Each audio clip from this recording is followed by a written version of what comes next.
What is good, Horror Horde? This is your boy Horror Gamer back with another video for you. And as you can tell by the title of this video, this is another Is It Worth the Hate? Now, before I begin, just know that your boy Horror Gamer's Is It Worth the Hates? That's right. They have spoilers in them all day, every day.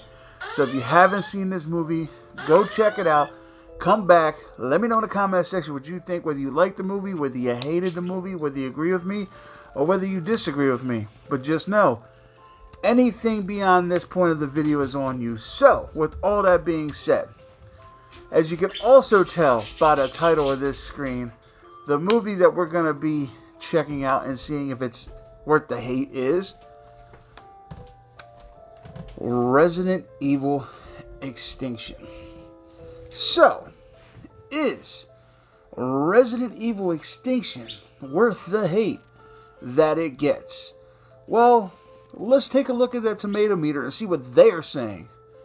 We got, boom, 24% of critics liked it, which is pretty shitty, and 58% of users liked it, which is also pretty shitty. It didn't even hit 60%. So, with that data put in, does your boy Horror Gamer think Resident Evil Extinction is worth the hate? Now, before I give you my honest opinion on this, you guys know how much I love the Resident Evil franchise. Not necessarily movie franchise, I'm talking about the Resident Evil franchise all around. Resident Evil is like my favorite thing on this planet. I love Resident Evil. I've loved Resident Evil all my life.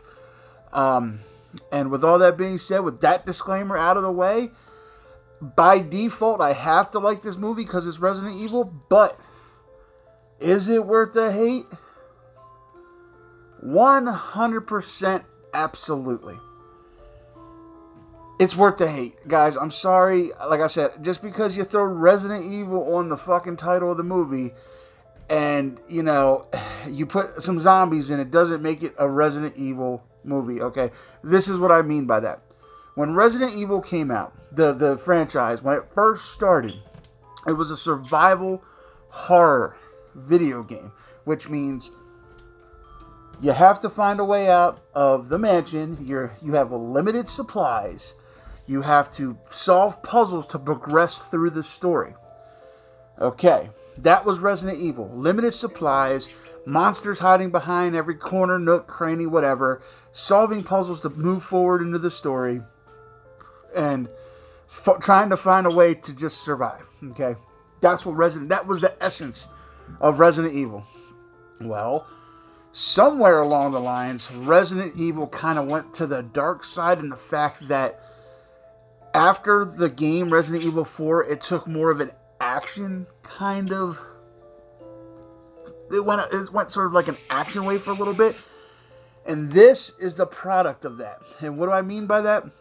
I mean, this movie was just, it was an action movie with the Resident Evil slapped on it.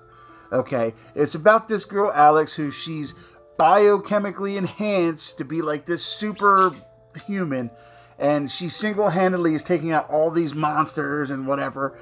And, you know, she's OP. She's basically OP. So, this takes place after Apocalypse. And now the world's got the virus. And everywhere is just fucking zombies everywhere. And there's a doctor hunting her down because he wants to study her. Because she adapted to the virus and became superhuman. Okay, so in the beginning, she's in this room with the laser beams and shit, and she ends up getting killed. Well, here it comes to find out it's her clone. They've cloned her numerous times to try to find out how she works or whatever, and this doctor is like obsessed with, like, you know, getting her because of everything. And towards the end of the movie, he actually turns himself into the tyrant, I guess, from Resident Evil 1. Listen. This movie, in my opinion, committed the cardinal sin. Alright? The director, this W.B. Anderson, or whatever the fuck his name is, he created a character. And he made this character more important than characters that have been in the actual video game series. Like Claire Redfield, like Carlos Oliveira, you know. They're second fiddle. And I can't stand that when fucking people do that. All because he wants to make his wife, which is her, she's married to the director, the main star of the movie. Okay?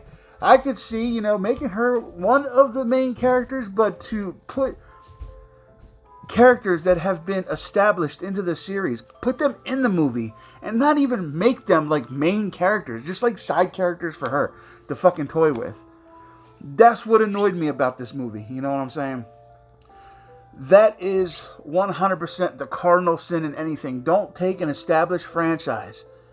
Take the characters from that franchise, turn it into a full-length feature, and then create a character for your wife to be the main character to overshadow the established characters.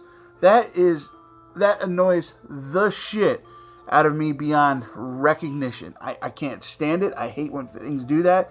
And this movie, it was just an action-packed fucking one woman versus the world taking out everything. And it was... I have to like it out of default because it's Resident Evil. So I have to love it because I love Resident Evil. But do I like the movie? No. I mean, I can barely get through it, but like I can't sit down and watch it and enjoy it because of like the shit that it does. So, with all that being said, with all that out of the way, is Resident Evil Extinction worth the hate? 100%, absolutely. I mean, if you have to watch it, watch it. Like, if you're going through the series, watch it. I mean, if you could find it on TV for free, because sometimes they play it on TV now, I'd watch it there. Don't, like, go out and spend buku bucks on it, because it's not worth it. So, it is definitely Horror Gamer unapproved. So, alright, Horror Horde, with all that being said, I really hope you enjoyed this video as much as I enjoyed making it for you. Hollywood, please, with this Resident Evil reboot, don't fuck it up. Don't put established characters in and then create a character because you're married to the main actress to make her the main character of the movie. Please, I'm begging you. Please. Alright, Horror Horde. With all that being said, don't forget, if you haven't done so yet, hit that subscribe button along with that ding-a-ling-ding-ding button. That way every time your boy Horror Gamer throws up one of these, is it worth the hate, you're in the know. Also, when you're done doing that, run on over to the Horror Gamer Patreon and see what kind of cool stuff we got out there. I mean, we're adding new stuff every day. We got some behind-the-scenes stuff. We got some movie nights. We got giveaways. We got all kinds of fun stuff. So go out there and check it out. All right, Horror Horde? All right, guys. With all that being said, I love you guys. Thank you, guys. And until next time, this is your boy Horror Gamer saying, as always, don't fear the darkness. Embrace it.